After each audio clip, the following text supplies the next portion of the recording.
Oh man, I'm excited about this one. Alright, many of you have probably noticed that I've been binge playing the crap out of Valheim lately. I've been absolutely having a blast with it. Long story short, Valheim convinced me that anything with swords, trolls, dwarves, skeletons, and survival mix in between is pretty fun and addicting. I recently played the demo version of Enshrouded, absolutely loved it. Now we have Lord of the Rings, but it's also a survival game.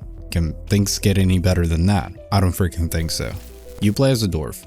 You live through their eyes and essentially get to experience life being in Lord of the Rings environment. You get to craft weapons, armor, build structures, watch your sleeping temperature, and harvest food to survive.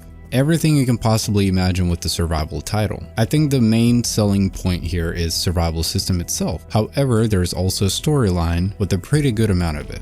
Developers of this game were very straightforward with its implementation. Although the story is present, it is not the main point of the game. The survival system is. Developers behind the game were clearly huge fans of Deep Rock Galactic. You could deploy a platform nearly anywhere you want in order to get to whatever you want. As far as base building system applies, the game is designed to work the way Valheim is. Basically, instead of building one solid base and having everything surrounding it, you build bases in multiple locations in multiple biomes, and then teleport between them. Some state that the story sometimes gets slipped away simply because the player would focus on other areas of the game, such as the fighting system, which is not terrible by any means, but it's also not great, pretty outdated to say the very least. One of the things I enjoyed about Return to Moria is a smooth gameplay.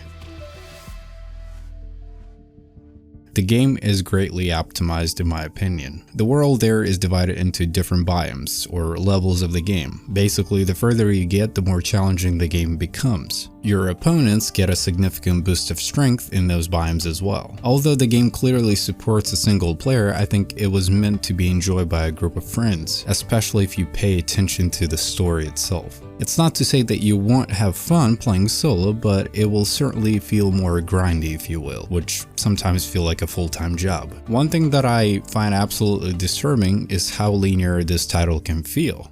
Most survival games offer you the entire freedom of exploration. That's why they say it's an open world experience, right?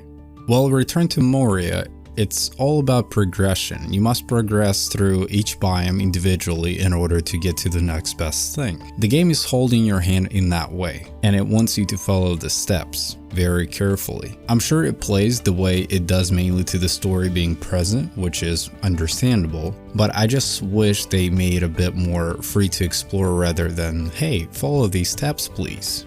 Valheim executed that feature perfectly. From the start you could explore and go anywhere you want. There is no guidance whatsoever. I wish that was something achievable in Return to Moria. Quite frankly, I was going into this game feeling a bit that way.